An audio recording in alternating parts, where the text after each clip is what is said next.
Chapter आप लिखो एक वाक्यांश के बाद में समास, है ना। एक मेजर चैप्टर और पढ़ लेते हैं, समास।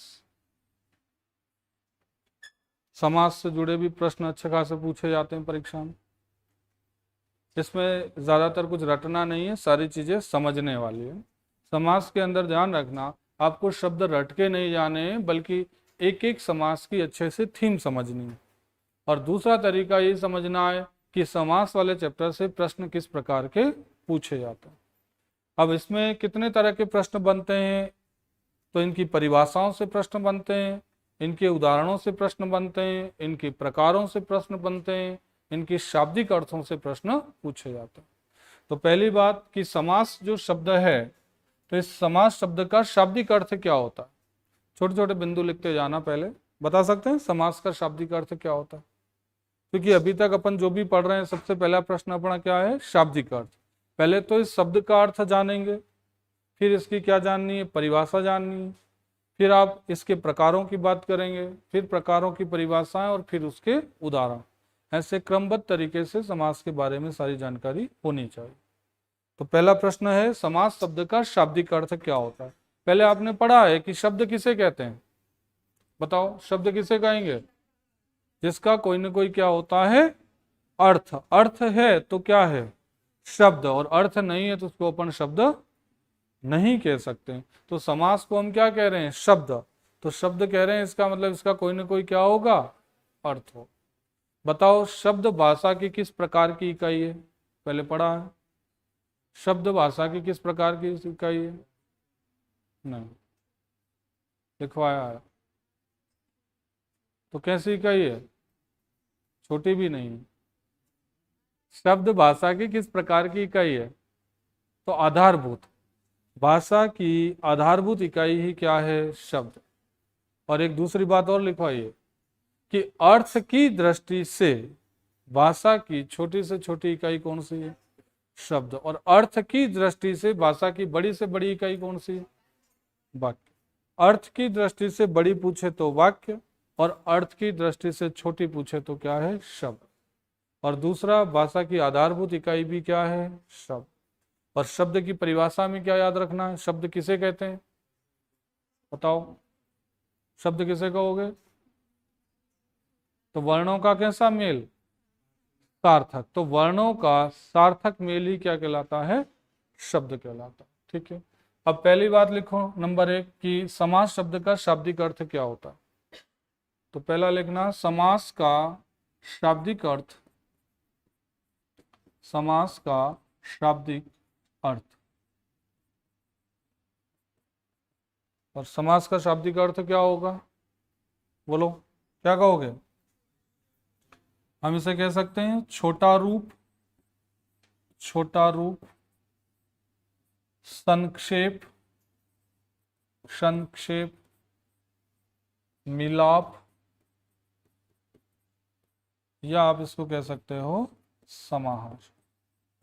ये सारे शाब्दिक अर्थ किसके हैं, समास शब्द के। तो पहला प्रश्न ही आपसे ये पूछा जाएगा कि समास शब्द का शाब्दिक अर्थ होता है। हो सकता है इन चार में से कोई एक ऑप्शन में रख दे, हो सकता है 3 रख के चौथा क्या रख देगा, उपयुक्त सभी। तो जैसा भी प्रश्न आए आप ये अच्छे से इसका अर्थ याद रख। इन सब का मतलब एक ही होता है, संक्षेप का मतलब भी क्या होता है, छोटा रूप ही होता है। यानी किसी बड़ी बात को क्या करना, छोटा करना। तो छोटा करना ही आपका क्या कहलाएगा, समास कहलाएगा। जैसे देखो, अगर मैं कहूं कि एक शब्द होता है कि गुरु के लिए, गुरु के लिए दक्षिणा, एक तो मैंने ये लिखा, और एक में अगर ये लिखता हूं कि गुरु दक्षिणा।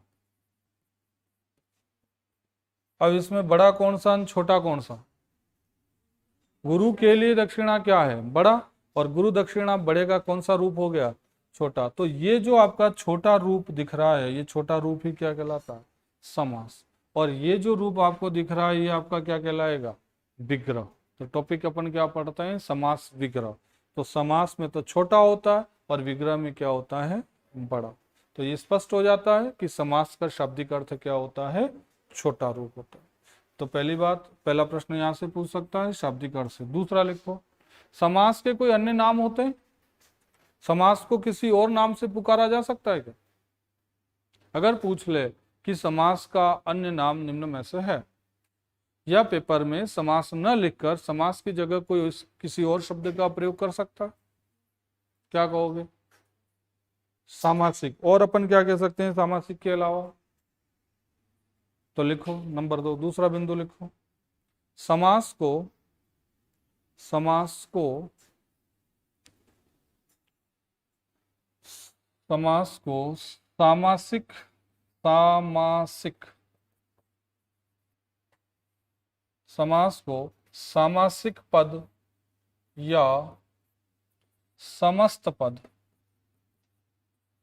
समास को सामासिक पद या समस्त पद भी कहा जाता है। तो चाहे आप समास बोलो, चाहे आप सामासिक पद बोलो, चाहे आप समस्त पद बोलो, बात एक ही है। और समास के बारे में क्या खास बात है? पहले तो आपने शाब्दिक अर्थ देखा, आपने अन्य नाम देख लिए, अब परिभाषा कि समास किसे कहते हैं। तो क्या होगी परिभाषा, बताओ? समास किसे कहेंगे, बोलो? दो या दो से अधिक शब्दों या पदों के, पद किसे कहते हैं पहले तो ये बताओ, पद किसे कहेंगे? पहले पढ़ रखा है आपने। पहला प्रश्न, पद पूर्ण होते हैं अपूर्ण होते हैं? अपूर्ण होते हैं। पद कैसे होते हैं? पद कहते किसे हैं? पद किसे कहोगे, बताओ? पहले पढ़े हुए सब बोलते जा रहे हो, रिवीजन नहीं करते हो आप बार बार। बोलो पद किसे कहोगे? तो शब्द को ही क्या कहते हैं? मैंने एक आपको ऑब्जेक्टिव क्वेश्चन भी करवा रखा उस बात को लेकर। तो शब्द को ही क्या कहेंगे? पद। अब शब्द को पद कब कहेंगे? जब किसी शब्द का प्रयोग किसी वाक्य में कर दिया जाता है तो वो शब्द न कहलाकर क्या कहलाता है? पद कहलाता है। फिर से बोल रहा हूं, ध्यान से सुनना। शब्द को ही क्या कहते हैं? पद। कब कहते हैं? तो जब किसी शब्द का प्रयोग किसी वाक्य में कर दिया जाता है तो वो क्या कहलाता है? पद कहलाता है। अब भूलोगे तो नहीं? बताओ, अर्थ की दृष्टि से बड़ी इकाई कौन सी और अर्थ की दृष्टि से छोटी इकाई कौन सी, और भाषा की आधारभूत इकाई कौन सी? शब्द। शब्द की परिभाषा क्या होती है? वर्णों का कैसा मेल होना चाहिए? सार्थक मेल होना चाहिए। ठीक है। समास का शाब्दिक अर्थ क्या बताओगे? छोटा रूप, संक्षेप, मिलाप या समास। समास के अन्य नाम क्या बताओगे? सामासिक पद या समस्त। अब परिभाषा लिखो अगले पॉइंट में। सामान्यतः दो या दो से अधिक, सामान्यतः दो या दो से अधिक शब्दों या पदों, सामान्यतः दो या दो से अधिक शब्दों या पदों के मध्य, शब्दों या पदों के मध्य विभक्ति का लोप होने पर, लोप का मतलब होता है हटना या गायब होना, विभक्ति का लोप होने पर बनने वाला रूप समास कहलाता है। समास कहलाता है। तो दो या दो से अधिक शब्दों या पदों के मध्य विभक्ति का क्या हो जाता है? लोप, और जो रूप बन जाता है उसी रूप को अपन क्या कहते हैं? समास। अब यहां देखिएगा, यहां पर बीच में विभक्ति कौन सी काम में ली गई है? के लिए। अब जब आपने समास सामासिक पद बनाया तो इस के लिए का क्या हो गया? लोप हो गया, और ये दोनों जुड़ के क्या बन गए? ये। तो यही रूप अपना क्या कहलाता है? समास। तो विभक्ति संस्कृत शब्द है। विभक्ति की जगह हिंदी में इसी को क्या कहते हैं? जिसे आप संस्कृत में क्या नाम देते हैं? विभक्ति। और इसी विभक्ति को हिंदी में क्या बोला जाता है? तो इसको हिंदी में परसर्ग बोला जाता है। तो पेपर में कहीं भी विभक्ति न लिखकर अगर परसर्ग भी लिख देता है तो भी बात वही है। संस्कृत में विभक्ति कहते हैं, हिंदी में उसी विभक्ति को क्या कहा जाता है, परसर्ग कहा जाता है। देखो एक एक बात बहुत ध्यान से सुनना और एक एक बात को अच्छे से याद रखना। हर एक पंक्ति से आपको प्रश्न पूछा जा सकता। वर्तमान में कहाँ से क्या प्रश्न बनाएगा, ये बहुत सारी संभावनाएं होती है। एग्जामिनर जहां से चाहे वहां से क्वेश्चन बना सकता है, इसलिए हर एक बात आपके लिए बहुत उपयोगी है, इसलिए एक एक बात को याद करना। तो परिभाषा याद हो गई है ना, किसे कहेंगे वापस बोलो, समास किसे कहोगे, शब्दों या दो से अधिक शब्दों या पदों के मध्य किसका लोप होता है, विभक्ति का, और विभक्ति का लोप होने पर बनने वाला रूप क्या कहलाएगा, समास कहलाएगा। ठीक, एक प्रश्न लिखो यहाँ पर, अगर आपसे प्रश्न पूछा जाए प्रश्न कैसे बनेगा तो लिखना।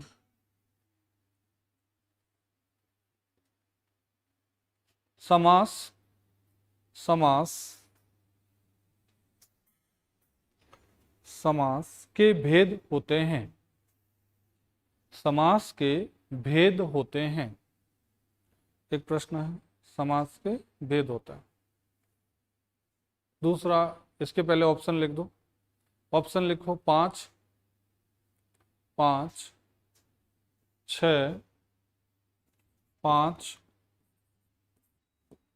6, 4, 3। ठीक, दूसरा प्रश्न लिखो, एक और प्रश्न लिखो, पदों की प्रधानता, पदों की प्रधानता के आधार पर, पदों की प्रधानता के आधार पर समास के भेद होते हैं। पदों की प्रधानता के आधार पर समास के भेद होते हैं। दूसरा प्रश्न, यही 4 ऑप्शन लिखो, ABCD। पदों की प्रधानता के आधार पर समास के भेद होते हैं, यही 4 विकल्प वहां भी लिख दो। एक प्रश्न और लिखो, एक विकल्प और लिखो, सार्वभौमिक दृष्टि से। एक प्रश्न और लिखो आगे, सार्वभौमिक, ये शब्द लिखना, सार्वभौमिक दृष्टि से, सार्वभौमिक दृष्टि से समास के भेद होते हैं। 3 बातें आपने लिखी हैं, ऐसे प्रश्न अक्सर परीक्षा में पूछे जाते हैं। पहला लिखा है समास के भेद होते हैं, दूसरा लिखा है पदों की प्रधानता के आधार पर समास के भेद होते हैं, और तीसरा आपने लिखा है सार्वभौमिक दृष्टि से समास के भेद होते हैं। इसमें भी ऑप्शन यही डालो, सब में ऑप्शन क्या रहेंगे, समान रहेंगे। दूसरे प्रश्न में जहां पदों की प्रधानता लिखा उसको अंडरलाइन कर दो, तीसरे प्रश्न में जहां सार्वभौमिक शब्द लिखा है इसको इंपोर्टेंट कर दो, इसको अंडरलाइन कर दो। ठीक है, एक बार आप इन तीनों के आंसर दे दो अपने अपने हिसाब से, जिसको जो लग रहा है वो आंसर टिक लगा दो। सभी लोग उत्तर दें, है ना, कि तीनों में क्या उत्तर दोगे आप। ये सिर्फ प्रकार को लेकर प्रश्न बनाया गया है कि समास के भेद या प्रकार हो, चाहे प्रकार दे दे चाहे भेद लिखे, बात एक ही है ना? कोई अंतर नहीं। अब बताओ पहले के आंसर कितने आ रहे हैं, 6, दूसरे का उत्तर क्या आ रहा है, 4, तीसरे का उत्तर क्या आ रहा है। तो सार्वभौमिक का मतलब क्या हुआ, है ना, शब्द का मतलब भी आना चाहिए। सार्वभौमिक का मतलब सभी दृष्टियों से, सभी दृष्टि का मतलब उनके उपभेद भी उसमें शामिल हो गए। उपभेद होते हैं, उपभेद यानी किसी के और भाग होना, वो क्या कहलाते हैं, उपभेद होते हैं। तो उपभेदों सहित इसमें क्या प्रश्न बन रहा है, सार्वभौमिक को अपन दूसरे शब्दों में क्या कह सकते हैं, उपभेदों सहित कितने प्रकार होते हैं वो बात कर। तो जहां सार्वभौमिक वाला प्रश्न है उसमें तो आपका आंसर कितना आ जाएगा, 6। सभी दृष्टि से तो कितने होते हैं, 6। और केवल पहला प्रश्न लिखा है समास के भेद, उसमें न तो सार्वभौमिक लिखा है न पदों की प्रधानता लिखा है। तो फिर ऑप्शन के अंदर वैसे उस प्रश्न में या तो परीक्षा के अंदर या तो आपको क्या मिलेगा, या आपको वहां पर क्या मिले, सॉरी, या वहां पर आपको क्या मिलेगा, 6, या तो विकल्प में 6 ही मिलेगा या विकल्प में क्या मिलेगा, 4। तो ऑप्शन में 2 में से जो मिले वो सही, और दोनों आ गए तो आप किसको प्राथमिकता देंगे, 6। और जो पदों की प्रधानता लिखा है उसमें आपका उत्तर कितना आएगा? 4। ऑप्शन में भले ही 6 लिखा है लेकिन 6 नहीं होता। पद की प्रधानता के आधार पे आप समास कितने बताएंगे? 4।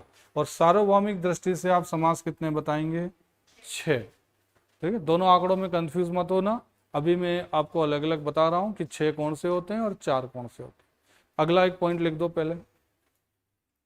ये प्रश्न अक्सर आता है जिसमें वो कहीं तो सार्वभौमिक शब्द इस्तेमाल कर लेता है और कहीं पदों की प्रधानता कह देता है। अभी अपन इनका आगे स्पष्टीकरण देखते हैं। अगला लिखो, समास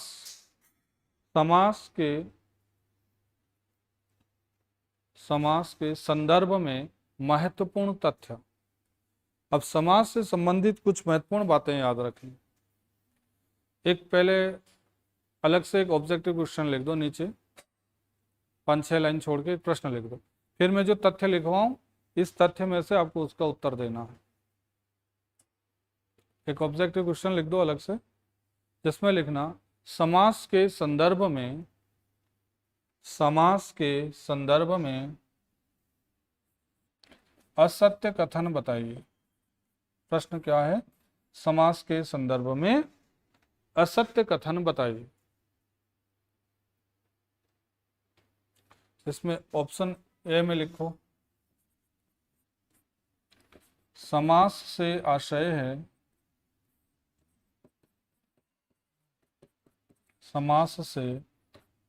है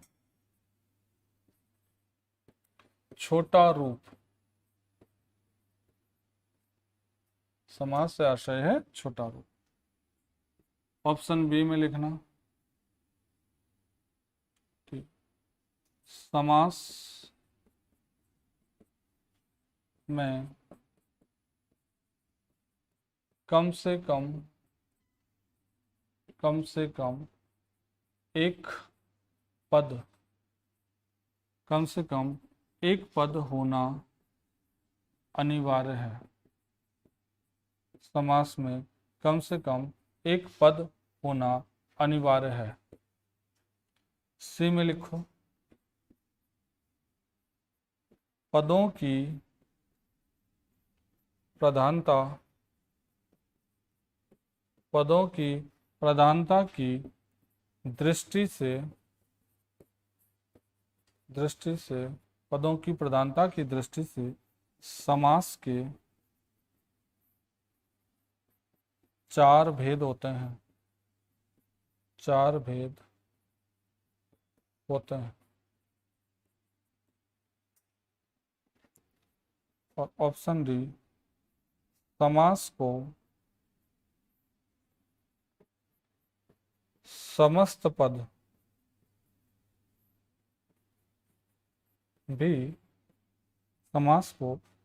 पद भी कहा जाता है। ठीक है, ABCD 4 विकल्प लिख दो। प्रश्न पे ध्यान देना, प्रश्न क्या पूछा गया है, क्या बताना है? असत्य बताना। ऐसा सत्य और असत्य को लेकर प्रश्न बनाया जा सकता है। अब समास के संदर्भ में आपको क्या बताना है? असत्य बताना। एक बार जो भी आपको लग रहा है एक डॉट लगा दो आपके हिसाब से, फिर अपन उधर जो बाकी पॉइंट पढ़ रहे हैं उसके आधार पे आप आंसर